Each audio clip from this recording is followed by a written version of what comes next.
Welcome to another FPL video, guys. In today's video, we're going to be talking about my possible bench boost game week 37 team selection, some transfer plans I have in mind ahead of the double game week, as well as a review of game week 36. So let's just get right into it. In game week 36, I can't lie, I was really excited, really impressed with the outcome.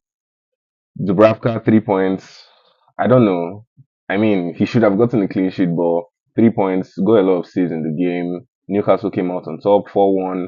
I did predict it to be a tough game in my previous video, but I mean, they both have something that they are fighting for.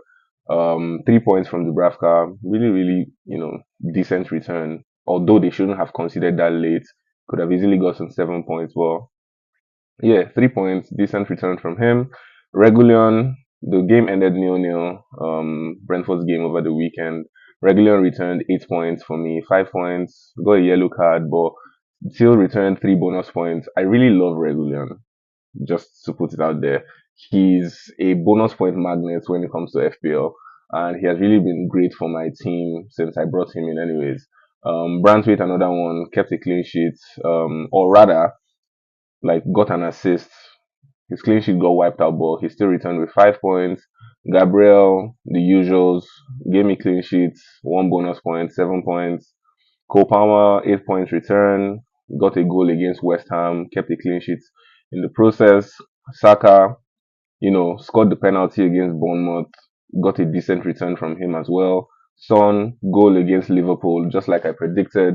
That one did come late though. I actually got worried that he wasn't going to get any return in that game, but really grateful for that return that he provided for us. 7 points return, very decent one. And then finally in my midfield, I had Phil Foden. He got the assist for Haaland's fourth goal in their game against Wolves over the weekend.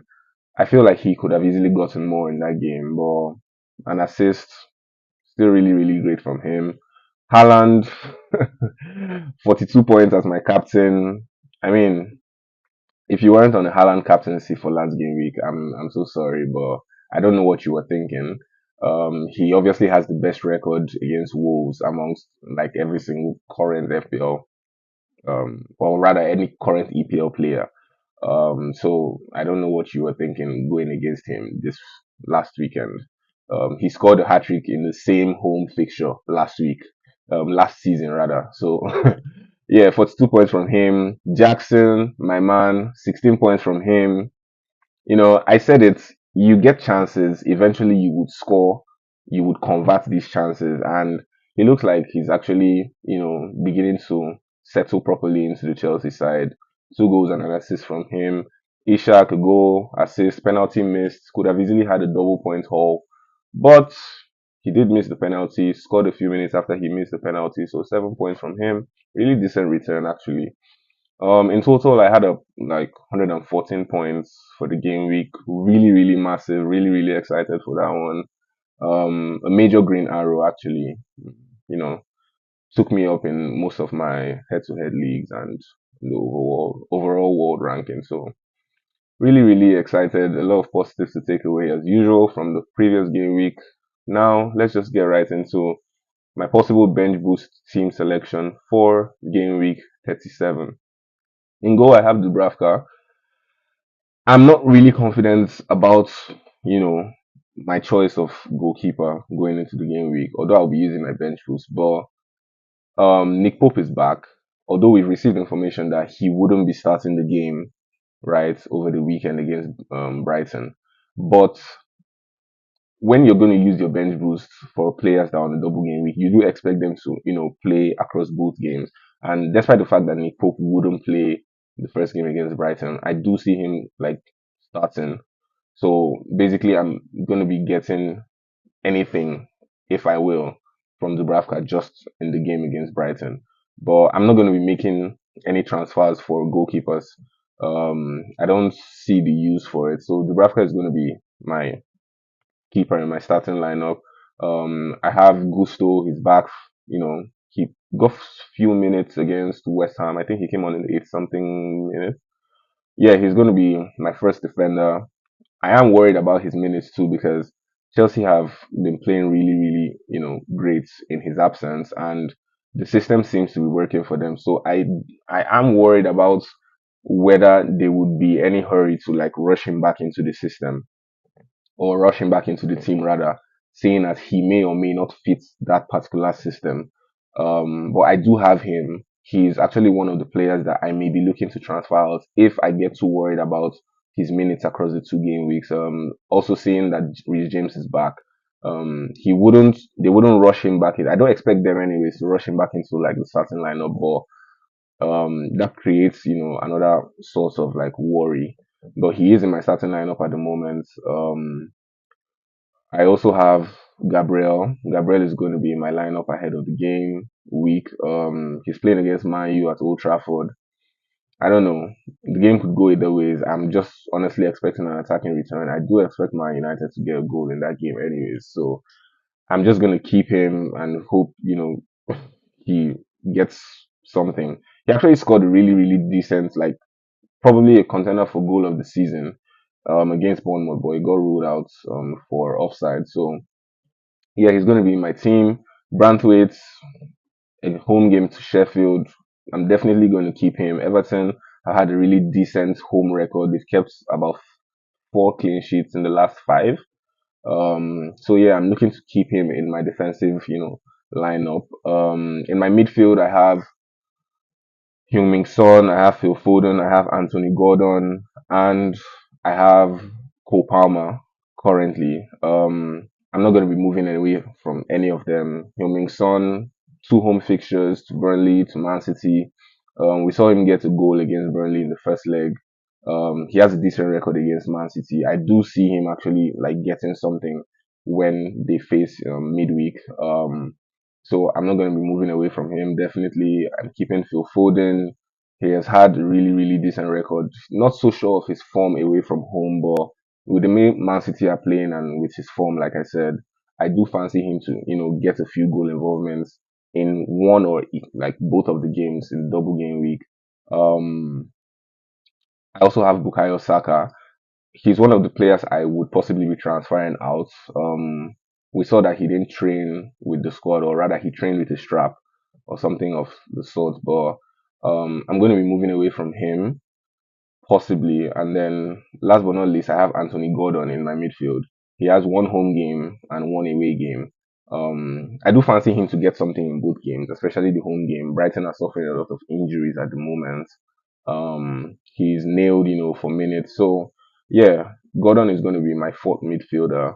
And then up top, I have Haaland, Ishak, Jackson. Basically the same front three that I went with for game week 36. Um, yeah, I believe that Haaland has found his scoring form. I do back him to get goals in both, games against Fulham and against Spurs. Isak, he is still, chasing the golden boot. I still back him to, start the remaining games for Newcastle unless he gets injured in one of them. I do back him. Jackson as well, despite the return of Nkunku and the rest, but I see him keeping his spot. So I'm going to be going with this front three. I do believe that Jackson will get, you know, decent goal returns in these fixtures, as well as Ishak.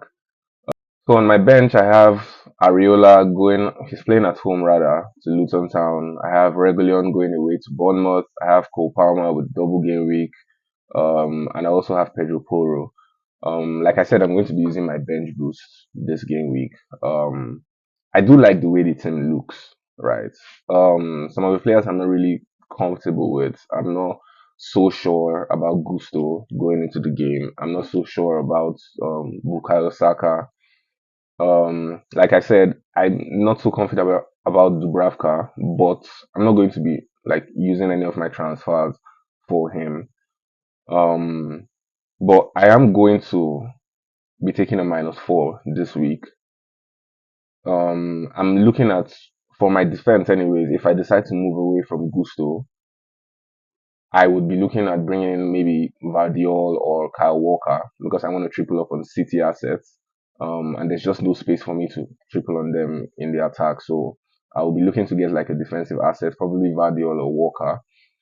Um, as much as it pains me, I may move away from Regulion if I decide that Gusto may get, reasonable amount of minutes across both games.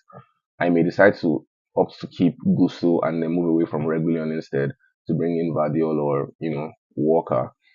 But those it's between these two anyways for one of my possible transfer targets in my defense. Then in my midfield, I'm really really stuck between Bruno Fernandes and Richarlison. Um, Before the last game, which he didn't play, he was on a goal involvement streak, so to say.